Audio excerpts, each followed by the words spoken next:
เด็กน้อยทั้งสี่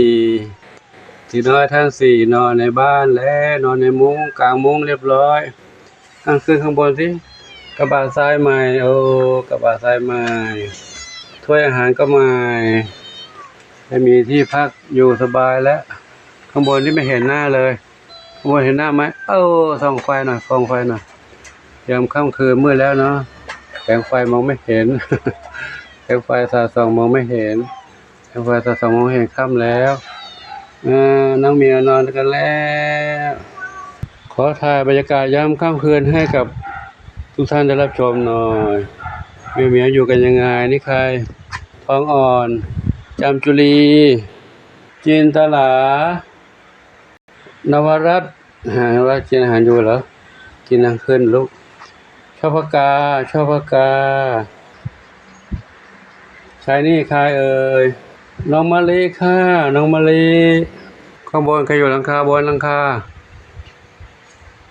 สีแว่นดำบนนั้นอันนี้ใครอยู่นี่ส้มขาวเล็กหนุ่มรอดำขาว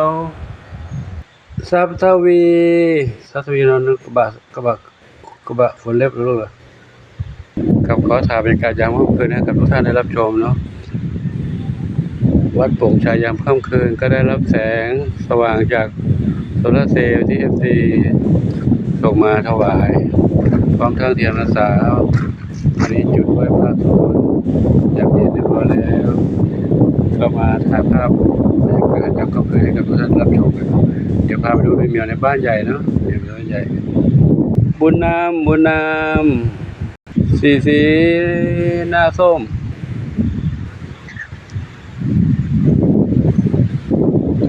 ลมพัดมาจะมีฝนตกแล้วลมพัดมาช่วยมาแล้วลมช่วยมาแล้วใครนี่ศรีสุดานอนนี่เหรอแสงสว่างยามค่ำคืนพระพุทธชัยมุนีศรีโป่งชัย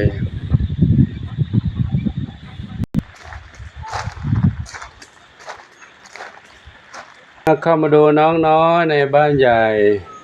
น้องอะไรลูกน้องอะไรบ้างอ่ะเร็วข้าวเม่าข้าวหลามทองเข้มมะไฟมะกรูดนอนกันตรงนี้เนาะนอนตรงนี้นะมี5 เม็ดไว้กินสำรองการหิวกลางคืนครับหลวงปู่พูดผิดไปเรียกไม่ถูกเลยก่อนใครนะดำสนิททองเล็กขวัญจิตหนึ่งเดียวแตงโมใครกินอาหารโยเพชรดำน้อยส้มขาวใหญ่เท้าเล็กน้องใครนู่นแตงโมดูในบ้านนี้ดิวันนี้ใครนอนตรงนี้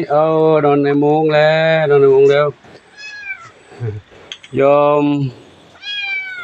ยายหมอส่งมาให้หลวงปู่ไม่รู้ว่ามีมุ้งเขาคุมได้ครอบได้ตอนนี้กางมุ้งแล้วเมื่อคืนนี้ไม่ได้กางนี่กางเรียบร้อยแล้วก็ชั้นวางบนตะแกรงบนตะข่ายบนกรงรองเล็บกันลื่นกันเล็บเจ็บเรียบร้อยนะมีกระบะทรายนอนใครยังมานอนก็ร้องเงี้ยนะได้ยินเสียงหลวงปู่ที่เขาเด็กๆเขานอนดึกเนาะกระบะทรายก็ได้กระบะทรายใหม่เรียบร้อยสวยงามคนกระบะฝนเล็บก็มาเป็นที่นอนไปเลยกระบะฝนเล็บเป็นที่นอนไปแล้วมาดูทางนี้อีกใครเอ่ยทางนี้ใครอุ้ยไงนะน้องแตงไทยแตงกวาขนุนแม่ยินดีเข้าห้องน้ำหรือว่าไปนอนในนั้นลูกขนุนเข้าห้องน้ำหรือไปนอนในนั้นเห็นกระบะทรายสวยๆเลยเข้าไปนอนเลยเหรอลูกเหรอมองไปหาน้องเล็กกับแม่ลูกสองน้องเล็กนอนอยู่ตรงโน้น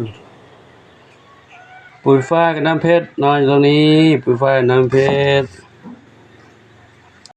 ใครอยู่ขึ้นต้นไม้ลูกเจดี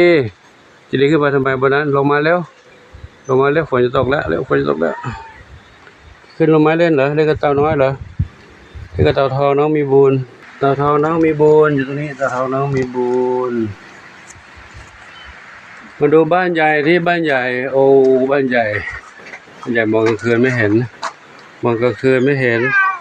เห็นแล้วเหมียวนอนกันได้แล้วดูฝนจะตกแล้วนะฝนจะตกแล้วอากาศเย็นสบายดีฝนจะตกอากาศเย็นสบายดีเนาะถ้ามองด้วยตาเปล่าก็จะเห็นชัดดีมองด้วยแสงไฟก็เลยเห็นเป็นแสงสะท้อนจากมุ้งเข้ามาแต่มองไปไม่เห็นเด็กๆโชคดีแล้วมีมุ้งกลางกันยุงได้สบายเลยกันยุงได้สบายเลยอยู่นู้นวิ่งตามมาไงวิ่งมาหลวงปู่เหรอวิ่งมาหลวงปู่อันนี้อยู่ชั้น2ชั้น3อยู่นู้นบนนู้น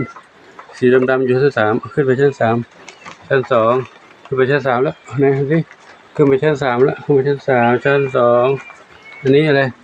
ชั้นล่างมีใครอยู่ไหมชั้นล่างก็มีใครอยู่นี่ใครนี่ใครพี่กูลน้องพี่กูล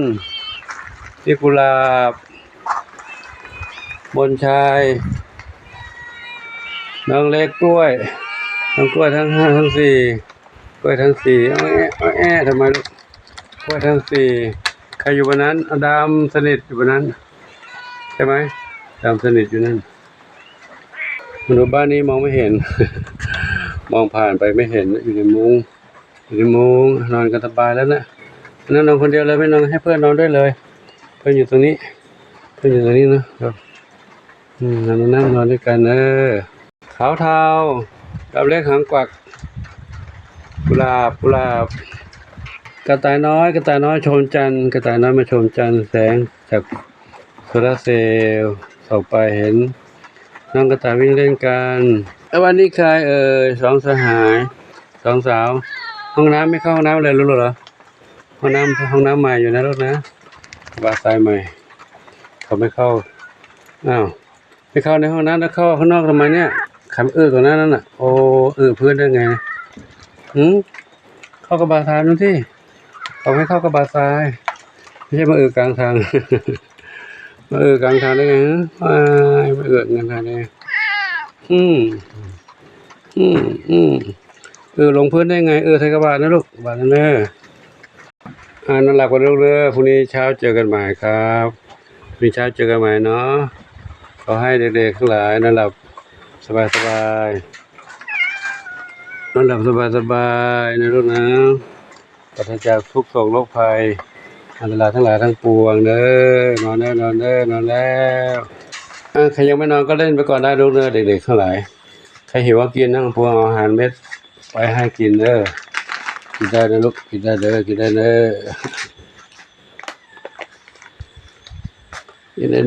ปุ๋ยฝ้ายน้ำเพชร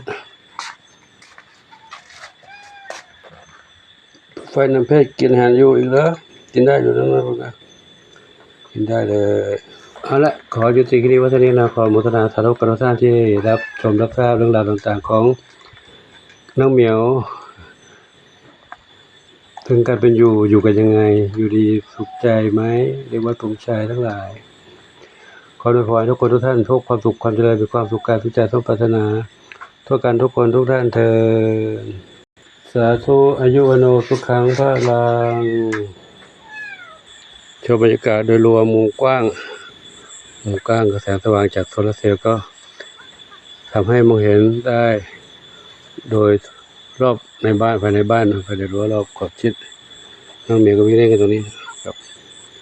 ขออนุโมทนาสาธุ